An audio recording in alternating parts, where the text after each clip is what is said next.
Hello बच्चों, कैसे हैं आप सब। आज मैं आपके लिए इंटीग्रेशन का न्यू क्वेश्चन लेकर आई हूँ, डेफिनेट इंटीग्रल का। मैंने ये देखा यूट्यूब पे, आज मैं सर्च लेकर आ रही हूँ जो प्रीवियस ईयर में टिपिकल उसमें आए हुए हैं, थोड़ा सा मतलब लेवल ऊंचे नंबर में आए हुए हैं। कोई 6 नंबर का है, कोई 5 नंबर का है। तो ये क्वेश्चंस आपको डेफिनेटली हेल्प करेंगे आपके बोर्ड के एग्जाम में। आप इनको जरूर सॉल्व करिएगा, इन्हें देखिएगा, आपको ये जरूर जरूर हेल्प करेंगे। चलिए हम ये वाला क्वेश्चन सॉल्व करते हैं। यहाँ पे देखो π/4 से π/2 लिमिट दी है, रूट अंडर रूट में 1 माइनस साइन 2x dx आपको दिया है। ठीक है, तो 1 की जगह हम सब जानते हैं cos square x plus sine square x लिख सकते हैं। ठीक है, और माइनस के 2 साइन 2x को क्या लिख सकते हैं, 2 साइन x और cos x। इतना तो सभी को आता ही होगा, ट्रिग्नोमेट्री में किया ही है, इजी है ये बहुत। ठीक है, लेकिन बस ये डेफिनेट इंटीग्रल का है इसलिए ये इंपॉर्टेंट क्वेश्चन बन गया। ठीक है, ये क्वेश्चन 4 मार्क्स में आया हुआ है। अब ये आप देखो, ये हमें होल स्क्वायर बनता हुआ नहीं दिखाई दे रहा है, cos x minus sine x का क्या बनता हुआ दिखाई दे रहा है, होल स्क्वायर। इसको मैं रूट में ले लूंगी। और कैलकुलस से, वेक्टर से, इनसे क्वेश्चन आए हुए भी। अगर आप ये पोर्शन भी पूरा अटेम्प्ट करते हैं और फुल मार्क्स गेन करते हैं तो अबव 95% या 96% आप नंबर मैथ्स में ला सकते हैं, है ना। और होल देने के लिए आपको फिर लीनियर प्रोग्रामिंग और एप्लीकेशन बेस्ड क्वेश्चंस वो भी सब करने पड़ेंगे, लेकिन इनसे आप बहुत अच्छा स्कोर कर सकते हैं, है ना। अब देखिए आपका ये आ गया, तो अब ये cos x माइनस का साइन x रूट से बाहर आ जाएगा, रूट से बाहर आ जाएगा। ठीक है, और ये dx हो जाएगा। लेकिन ये किस में बाहर आएगा, क्योंकि स्क्वायर रूट है और स्क्वायर भी हटा रहे हैं हम, तो ये मॉड में आएगा। क्लियर, और π/4 से π/2 आएगा। अब क्वेश्चन ये उठता है कि ये मॉड के अंदर है, तो हम इसे माइनस का लें या प्लस का लें। हम इसे माइनस का लेंगे। अभी मैं बताती हूँ हम क्यों इसे माइनस का लेंगे। क्लियर है सबको, अभी बताती हूँ। हमने इसे माइनस का लिया π/4 से π/2 तक। ये क्वेश्चन बस इसीलिए इंपॉर्टेंट है। बच्चे क्या करेंगे, यहां तक तो सॉल्व सब लोग कर लेंगे और यहाँ के बाद डायरेक्ट इंटीग्रेशन कर देंगे, प्लस माइनस पर ध्यान नहीं देंगे और उसी से उनका आंसर गलत हो जाएगा। तो ये माइनस इंपॉर्टेंट है इस क्वेश्चन का। यही जो है मेन चीज है, ट्रिक है कि एग्जामिनर ये क्वेश्चन बस इसीलिए ही देगा। तो अब आप देखो, माइनस का cos x हम क्यों ले रहे हैं, क्योंकि यहाँ पे cos x जो है वो sin x से लेस देन होगा। चूंकि cos x जो है वो लेस देन होगा साइन x से। क्यों लेस देन होगा, क्योंकि π/4 से x जो है वो π/2 के बीच में है। अब अगर हम π/2 रखते हैं, π/4 पे तो दोनों बराबर होते हैं, cos x भी sin x भी। लेकिन cos x π/2 पे 0 हो जाता है और sin x π/2 पे 1 हो जाता है, तो 0 छोटा हो गया, तो इसलिए cos x जो है sin x से छोटा होगा। क्लियर है सबको ये बात। इसीलिए हम क्या लिखेंगे इसको, cos x माइनस का sin x और less than is 0, less than equal two is 0। Clear है सबको ये बात, इसीलिए हमने ये माइनस वाला लिया है। आई होप ये बात सबको समझ में आई होगी। ये इस क्वेश्चन का इंपॉर्टेंट पॉइंट है। अगर ये पॉइंट आपको क्लियर हो गया तो इस टाइप के क्वेश्चन आप बहुत इजीली सॉल्व कर लेंगे। बाकी अब इस क्वेश्चन में कुछ भी नहीं है, बस एक साइन के चलते ये इंपॉर्टेंट क्वेश्चन था। ठीक है, तो अब आप इसको बस सिंपल आप सॉल्व कर दो। cos x का क्या होगा, इंटीग्रेशन sin x होगा, है ना, होगा ना। हाँ, अब हम आगे देखेंगे। हमने cos x का sin x करा और sin x का माइनस से cos x होगा तो ये प्लस हो जाएगा। इतना क्लियर हो गया सबको, π/4 से π/2। अब हम इसको माइनस को भी अंदर ले लेते हैं एक बार, ताकि फिर लिमिट रखने में ना इजी हो जाएगा, नहीं तो माइनस की गलती हो सकती है हमसे। तो ये कितना आएगा, माइनस के cos x आएगा और माइनस के sin x आएगा। क्लियर, और π/4 से π/2 आएगा, है ना। अब मैं इसके बाद ये क्वेश्चन यहां पे सॉल्व कर रही हूं, सभी लोग ध्यान से देखेंगे। ये इधर सॉल्व कर रही हूं मैं, बस लिमिट रखूंगी, upper limit and lower limit. अब इस क्वेश्चन में कोई भी कारण कुछ भी नहीं है, इजी है बहुत। तो माइनस के cos x, सॉरी x की जगह क्या रखेंगे, π/2 रखेंगे। ठीक है, और फिर sin x में रखेंगे तो sin π/2 आ जाएगा।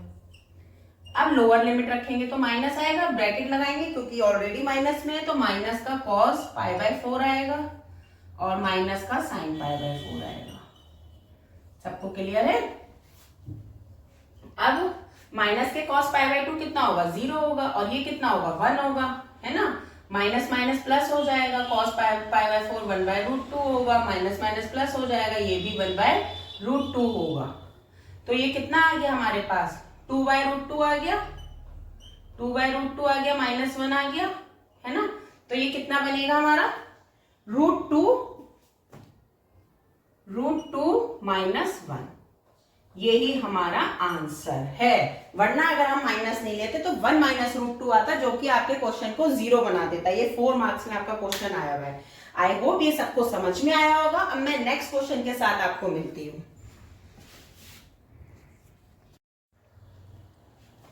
नेक्स्ट क्वेश्चन है इंटीग्रेशन पाई बाय 4 से pi by 2 cos 2x log sin x। अब ये हमारा दो फंक्शन में इंटीग्रेशन है, तो हमें फर्स्ट फंक्शन और सेकंड फंक्शन मानना पड़ेगा। ये हमारा फर्स्ट फंक्शन हो गया और ये हमारा सेकंड फंक्शन हो गया। जैसा कि हम सभी जानते हैं, फर्स्ट फंक्शन को हम एज इट इज रखते हैं और सेकंड फंक्शन का इंटीग्रेशन करते हैं। तो cos 2x का होता है sin 2x अपॉन 2। कहां से कहां तक लिमिट हो जाएगी, पाई बाय 4 से पाई बाय 2 हो जाएगा। ठीक है, माइनस लेंगे, पाई बाय 4 से पाई बाय 2 करेंगे। और फर्स्ट फंक्शन का हम डिफरेंशिएशन करते हैं, तो log x का क्या होता है, 1 अपॉन x, यानी कि sin x आ जाएगा। और sin x का डिफरेंशिएशन होता है cos x, और cos 2x का होता है sin 2x, और अपॉन में 2 और dx। क्लियर। अब यहां पे इसमें लिमिट लगा सकते हैं, तो ये आएगा log sin pi bye 2 sin into 2 into pi by 2 upon 2 minus log sin pi by 4 sin into 2 into pi by 4 upon में 2। ये हमने लिमिट लगा दी फर्स्ट वाले फंक्शन में। सेकंड फंक्शन को देखो, ये क्या था, पाई बाय 4 से pi by 2 cos x sin x, sin 2x को क्या लिख सकते हो, 2 sin x cos x upon में 2 चल रहा है और इधर dx चल रहा है। ठीक है, sin x से sin x चला गया, 2 से 2 चला गया, तो हम पे कितना बचा, माइनस के पाई बाय 4 से पाई बाय 2 और ये बच गया cos स्क्वायर x और dx। क्लियर है। इसे सॉल्व करते हैं तो ये 2 से 2 जाएगा, sin पाई 0 होता है तो ये पूरा फंक्शन 0 हो गया, 0 आ गया, माइनस आ गया। ठीक है, और ये आपका बन गया 2 2 जा 4 बन गया ये। ठीक है, 1 बाय 2 इधर चल रहा है, log आ गया, sin pi by 4 1 by root 2 हो गया ये। क्लियर। और sin पाई बाय 2 कितना होता है, 1 होता है। बस इतना आ गया ये हमारे पास। क्लियर है ना। और ये इसके बाद ये वाला है, पास में लिख दो, इसके दूर हो गया बहुत।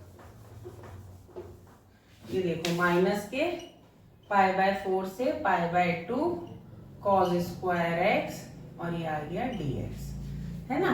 अब ये देखो, रूट 2 में से ऊपर ले जाओ, log 2 की पावर माइनस के हाफ लिख सकते हैं इसे, बोलो लिख सकते हैं। और ये माइनस हाफ फिर आगे आ जाएगा, है ना, क्योंकि log में है तो आगे आ जाएगा तो प्लस हो जाएगा और ये 1 बाय 4 हो जाएगा और ये log 2 बन जाएगा। इसको सॉल्व करके तो इतना आ गया, माइनस करेंगे। अब cos स्क्वायर की x की जगह हम क्या लिख सकते हैं, देखो cos 2x इक्वल्स टू कितना होता है, cos 2x is equals to होता है 2 cos स्क्वायर x माइनस 1। तो ये वैल्यू उठा के यहां रख दो, कितना आ जाएगा, पाई बाय 4 से पाई बाय 2। ठीक है, और cos 2x प्लस 1 अपॉन में 2 और ये dx इतना आ जाएगा ना। अब यहाँ माइनस लगाओ, पाई बाय 4 से पाई बाय 2 नहीं करेंगे, डायरेक्ट अब इंटीग्रेशन करेंगे। ठीक है, 1 बाय 2 को तो बाहर ले लो, है ना, ब्रैकेट लगाओ, cos 2x का sin 2x अपॉन में 2 देगा, प्लस 1 का कितना होगा, x होगा, और पाई बाय 4 से पाई बाय 2 आएगा। क्लियर है। अब आप देखो, 1 हमारा यहां से देखिए आप 1 by 4 log 2 as it is आ जाएगा, माइनस के 1 बाय 4 बन जाएगा ये।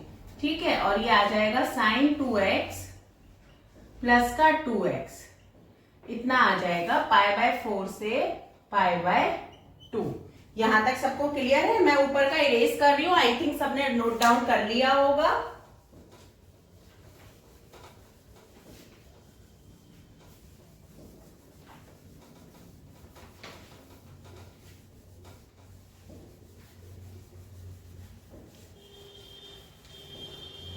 हाँ जी, देखिए अब 1/4 log 2 को हम एज इट इज रखेंगे क्योंकि ये फाइनल डिजिट है, माइनस के 1/4 रखेंगे, साइन 2x की जगह साइन 2 π/2 रखेंगे, अपर लिमिट रख रहे हैं पहले, ठीक है, प्लस रखेंगे 2 इंटू π/2 रखेंगे। अब माइनस लेंगे क्योंकि लोअर लिमिट लगा रहे हैं हम, क्लियर है, हम लोअर लिमिट लगा रहे हैं तो साइन 2 इंटू π/4 आएगा, ठीक है, और माइनस प्लस माइनस हो जाएगा ना, और 2 इंटू π/4 आएगा। आई थिंक सबको क्लियर होगा। 1/4 log 2 माइनस के 1/4, ये 2 से 2 गया, ये 2 से 2 गया, ये 2 2 जा 4 गया, और ये भी 2 2 जा 4 गया, ठीक, तो ये कितना बचा, साइन पाई बचा, प्लस का पाई बचा, माइनस का साइन π/2 बचा, माइनस का π/2 बचा, क्लियर। अब 1/4 log 2 माइनस का 1/4, साइन पाई 0 होता है, पाई एज इट इज आएगा, साइन π/2 माइनस के 1 होता है, और ये π/2 होता है, क्लियर है। तो अब हम पे बना 1/4 log 2, है ना, माइनस माइनस प्लस, यानी कि प्लस के 1/4, 2 पाई में से पाई गए तो केवल पाई बचेगा, यानी कि π/2 बचेगा, और प्लस माइनस माइनस हो जाएगा, तो ये आ गया हमारा π/8। आई थिंक सबको समझ में आया होगा, यही हमारा आंसर है। ओके, अब हम नेक्स्ट क्वेश्चन देखते हैं। अब देखिए नेक्स्ट क्वेश्चन है, लिमिट 0 से 1 sine inverse 2x upon 1 plus x square. ये तो हमें डायरेक्ट ही दिख रहा है कि ये फॉर्मूला है किसका, 2 tan इनवर्स x का। आप देखो sine inverse 2x upon 1 plus x square जो है वो फॉर्मूला होता है किसका, होता है 2 tan इनवर्स x का, ठीक है। तो वो मैं यहाँ पे डायरेक्ट रख दूंगी 0 से, वैसे ये लेट करके भी होता है कि x इजिकल टू आप लेट कर लो tan थीटा और फिर करके कर लो, लेकिन इसमें ज्यादा बेटर रहता है, ठीक है। तो आप कैसे करेंगे, ये 2 tan इनवर्स x हो जाएगा। ये एग्जाम में कम टाइम वाला क्वेश्चन है कि आप फटाफट इसे कर सकते हैं। 2 डालेंगे 0 से 1 और tan इनवर्स x इंटू 1 ले लो और dx, ठीक है। तो ये हमारा फर्स्ट फंक्शन रहेगा और ये हमारा सेकंड फंक्शन रहेगा, क्योंकि tan इनवर्स x का हम इंटीग्रेशन मुश्किल कर पाते हैं, हो नहीं पाता है। तो हम कैसे करेंगे इसको, tan इनवर्स x और 1 हमारा सेकंड फंक्शन होगा। तो first function as it is आएगा, सेकंड फंक्शन का इंटीग्रेशन आएगा और 0 से 1 आएगा। ये 2 हमारा बाहर चल रहा है, माइनस आएगा, 0 से 1 आएगा, और tan इनवर्स x का डिफरेंशिएशन क्या होता है, 1 प्लस एक्स स्क्वायर होता है, 1 का इंटीग्रेशन x dx, इतना आ जाएगा। अब मुझे दिखाई दे रहा है कि अगर यहाँ पे 2 और होता तो इसका डिफरेंशिएशन मुझे ऊपर मिल रहा है, तो इसका इंटीग्रेशन करने में इजी हो जाता ना। तो मैं क्या कर लूंगी इसके लिए कि tan इनवर्स x 0 से 1 को मैं एज इट इज रखूंगी, ठीक है, -1/2 और 2 से ऊपर नीचे मैंने मल्टीप्लाई कर दी है। क्या करी है, 2 से ऊपर नीचे मल्टीप्लाई कर दी है 0 से 1 dx। अब आप देखो, अगर मैं लेट करूंगी 1 प्लस एक्स स्क्वायर को, मान लिया मैंने t, तो 2x dx बराबर कितना हो जाएगा, dt हो जाएगा। तो 2x dx की जगह आप क्या रख सकते हो, dt रख सकते हो ना, इस पूरे की जगह यहाँ पे dt, तो आप रख दो dt अपॉन t रख दो, और 0 से 1 भी लिमिट चेंज हो जाएगी। देखो यहाँ पे अगर आप 0 रखते हो तो 1 मिलेगा x इजिकल टू 0 पर, और x इक्वल टू आप 1 रखते हो तो आपको 2 मिलेगा t इक्वल टू। तो लिमिट क्या हो गई, 1 से 2 हो गई, लिमिट 1 से 2 हो गई, और ये 1/2 आपका बाहर भी चल रहा है, माइनस, यहाँ पे लिमिट रख दो आप, tan इनवर्स रखो, 1 रखो इंटू 1, -0 रखोगे तो पूरा 0 ही हो जाएगा, ठीक है। और ये 2 बाहर चल रहा है, क्लियर है सबको। अब 2 tan इनवर्स 1 को आप क्या लिख सकते हो, π/4 लिख सकते हो, π/4 आ गया ये, ठीक है, माइनस का 1/2 आएगा, और ये 2 कहां से आ गया, सॉरी ये लिमिट का है, ये 2 लिमिट का है, थोड़ा छोटा बनाती हूँ, ये यहाँ पे है 2, तो अब इसे क्या लिख सकते हो आप, log t लिख सकते हो, log t, और ये 1 से 2, ठीक है, इसके बाद मैं क्वेश्चन को इधर सॉल्व कर रही हूँ, ध्यान से देखना, इधर सॉल्व कर रही हूँ क्वेश्चन को।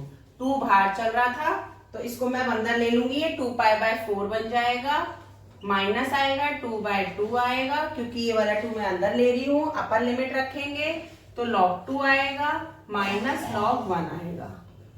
क्लियर है? तो 2 से 2 कट जाएगा, 2 2 जा 4 आ जाएगा, तो हम पे कितना आ गया π/2 माइनस log 2, और log 1 कितना होता है 0, तो यही हमारा आंसर हो गया। आई होप ये सबको समझ में आया होगा। ये क्वेश्चन इसके कारण कराया गया कि इसे आप डायरेक्ट 2 tan इनवर्स x कर सकते हैं बाय सब्स्टिट्यूशन की बताया, मतलब आप सब्स्टिट्यूशन करेंगे ना, थोड़ा उससे लंबा हो जाएगा, यहाँ पे आप डायरेक्ट रख के फर्स्ट फंक्शन सेकंड फंक्शन करके सिंपल इंटीग्रेशन करेंगे और आपका आंसर आ जाएगा। ओके, नेक्स्ट क्वेश्चन देखते हैं। यस, नेक्स्ट क्वेश्चन है 0 से 4 1/x² + 2x + 3।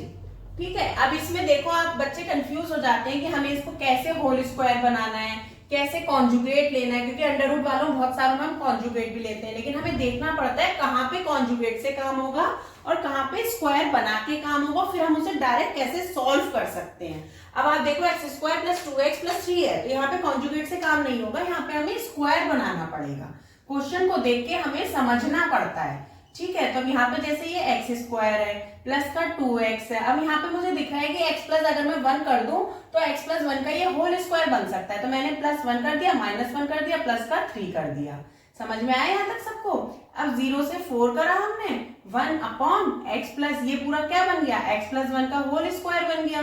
ठीक है, और प्लस के क्या बनेगा, ये 2 बनेगा, और इसका अंडर रूट आएगा। अब मुझे इसका इंटीग्रेशन करना है, तो मैं कैसे इंटीग्रेशन करूंगी, मैं लेट करके भी नहीं कर सकती, इसके लिए हमें फॉर्मूले याद होने चाहिए।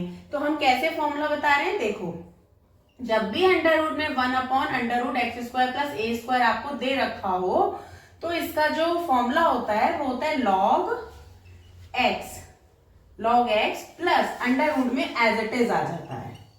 क्लियर है सबको? ये इसका फॉर्मूला है, जब भी ये इंटीग्रेशन में आपको दिया हो तो वही फॉर्मूला हम यहाँ पे अप्लाई करेंगे, फिर हम लिमिट रख देंगे।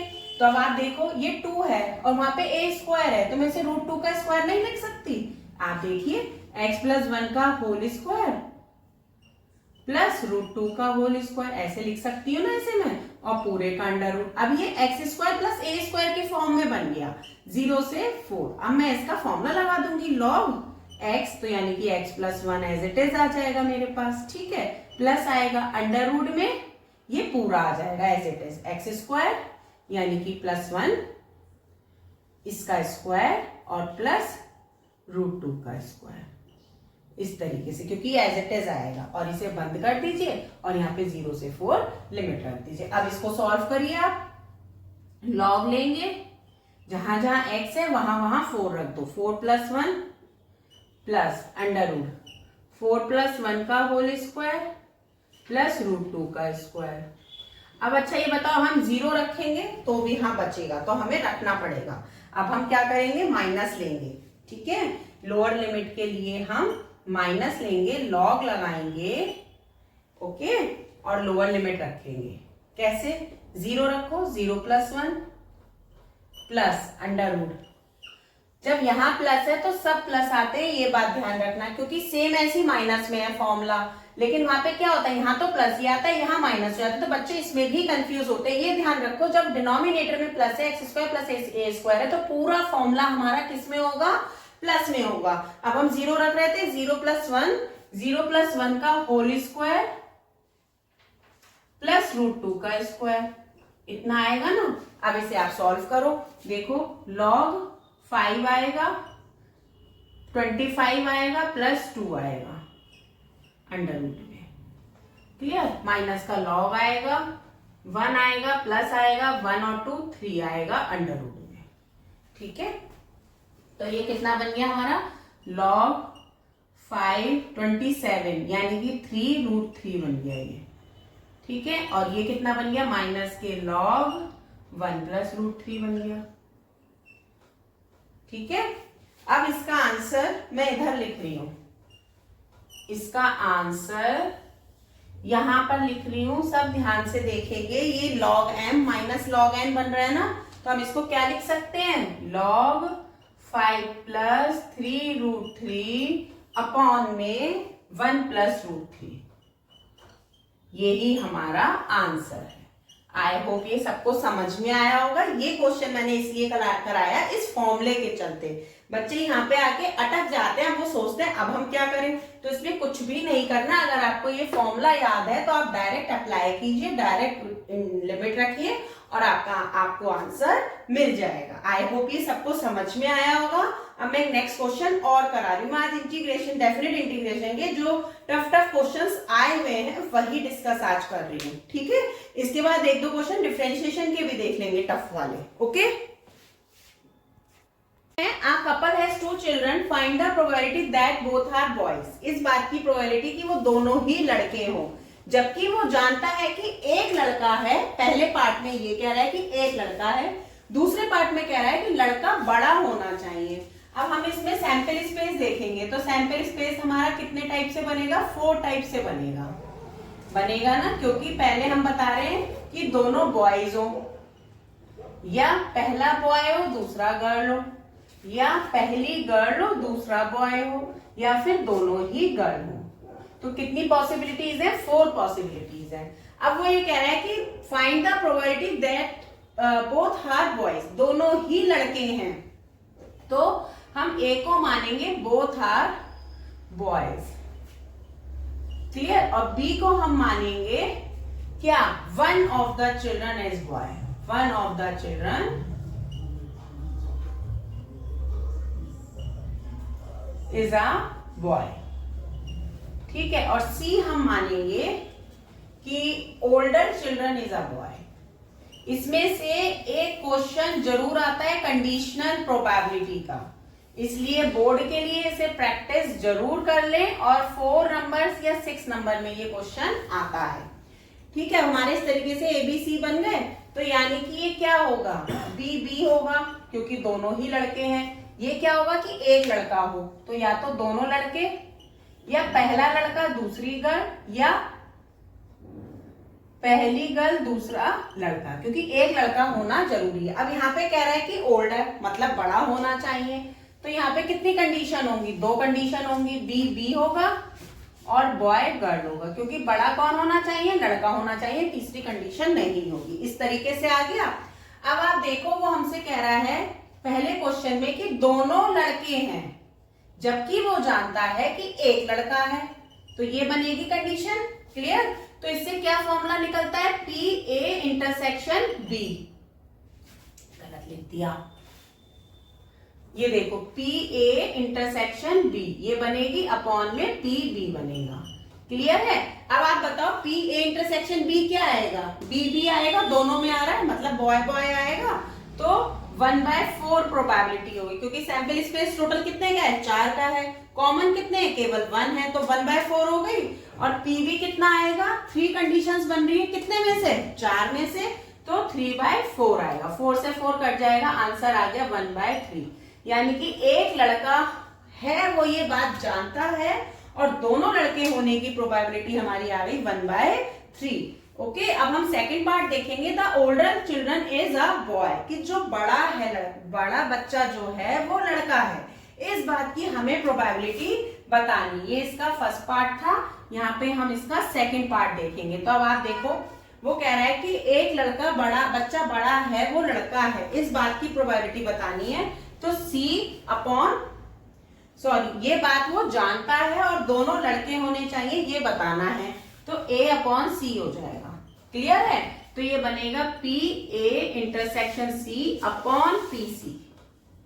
सबको क्लियर है ये बात। तो जरा A इंटरसेक्शन C में बताना क्या कॉमन है, इसमें भी एक कॉमन है, BB बॉय बॉय, ठीक है। तो 1/4 हो जाएगी क्योंकि सैंपल स्पेस 4 का है, और BG C में कितने हैं, 2 कितने में से हैं, 4 में से हैं, तो 2/4 हो जाएगी। तो 4 से 4 कट जाएगा और इसका आंसर कितना आ जाएगा, 1/2। 1/2 किसकी प्रोबेबिलिटी आई, वो जब आई कि हमें फाइंड करना है कि दोनों लड़के हैं, लेकिन उसे ये पता है कि बड़ा बच्चा जो है वो लड़का ही है, तो इस बात की प्रोबेबिलिटी आ गई 1/2। आई थिंक ये क्वेश्चन सबको समझ में आया होगा। This question is very very important for board exam. ठीक है, इसलिए इसको आप अच्छे से समझ लें और प्रैक्टिस करें। अब ये नेक्स्ट क्वेश्चन है, consider a random experiment in which a coin is tossed. हम एक रैंडम एक्सपेरिमेंट कर रहे हैं जिसमें हमने कॉइन को टॉस किया है। तो टॉस करने पे वो क्या शो कर रहा है? हेड शो कर रहा है। क्या शो कर रहा है? हेड। फिर जब हमने दोबारा उछाला तो उसने टेल को शो कर दिया। क्या शो कर दिया? टेल। और लेकिन उसने क्या शो कर दिया? टेल। तभी हमने डाई को टॉस करा। ठीक है, अब वो कह रहा है कि 8 पॉसिबिलिटीज हैं, outcomes are equally likely, find the probability that the die shows a number greater than 4। मतलब 4 से बड़ा नंबर आने की डाई पे शो होनी चाहिए प्रोबेबिलिटी। कब? जब वो जानता है कि जो फर्स्ट थ्रो है कॉइन का, उसका रिजल्ट क्या है? टेल है। ठीक है, वो ये बात जानता है। तो हमारा जो सैंपल स्पेस है वो क्या होगा? सैंपल स्पेस क्या होगा? पहले क्या उछल रहा था हमारा? कॉइन। तो यानी कि हेड आएगा और हेड टेल आएगा, क्योंकि बाद में ही तो टेल आया, पहले तो हेड आया। ठीक है, और क्या होगा सैंपल स्पेस में कि अब पहले टेल है हर बार। देखो लिखा है ना, फर्स्ट रिजल्ट जो है वो टेल का है, फिर डाई का है। तो T1, T2, T3, क्योंकि एक डाइस में 6 नंबर होते हैं, तो T3, T4 और T5 और T6। इतना होगा हमारा सैंपल स्पेस। ये हमारा सैंपल स्पेस हो गया। अब हम ए किसे मानेंगे? ए जो प्रोबेबिलिटी होगी हमारी वो होगी find the probability that the die show a number greater than 4। 4 से बड़े होने की प्रोबेबिलिटी हमें बतानी है। तो क्या आएगा? केवल T5 आएगा और T6 आएगा, 2 ही पॉइंट आएंगे। और बी में क्या आएगा? बी में वो ये कह रहा है कि it is known that the first throw of the coin result in a tail, कि मतलब कॉइन को उछालने पर पहला जो थ्रो आएगा, पहला जो आएगा वो टेल आएगा। यानी कि ये सब आ जाएंगे, T1, T2, T3, T4, T5 and T6। Clear है सबको?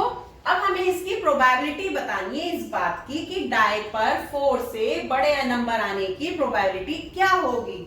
तो हम लिखेंगे PA/B। ये हमारी कंडीशनल प्रोबेबिलिटी बन गई, क्योंकि वो पहले से जानता है कि पहले टॉस पर कॉइन में टेल आना चाहिए। ठीक है, तो अब हम इसका इंटरसेक्शन लेंगे, PA इंटरसेक्शन B/PB। यही फॉर्मूला लगता है कंडीशनल में। अब देखो, आप इंटरसेक्शन में क्या 2 ही तो कॉमन आ रहे हैं, 2 कॉमन आ रहे हैं ना, तो 2 और सैंपल स्पेस पूरा कितने का था हमारा? 1 2 3 6 और 2 8, इतना आ जाएगा 2/8। और पीबी में कितना आएगा हमारा? पीबी आएगा 6/8, 6 है ना, तो 6/8 आएगा। 8 इक्वली लाइकली थे, उसने क्वेश्चन में हमें दे रखा था। ठीक है, तो ये 8 से 8 कैंसिल हो जाएगा, 2 3 6 हो जाएगा। तो इसकी प्रोबेबिलिटी क्या आ गई?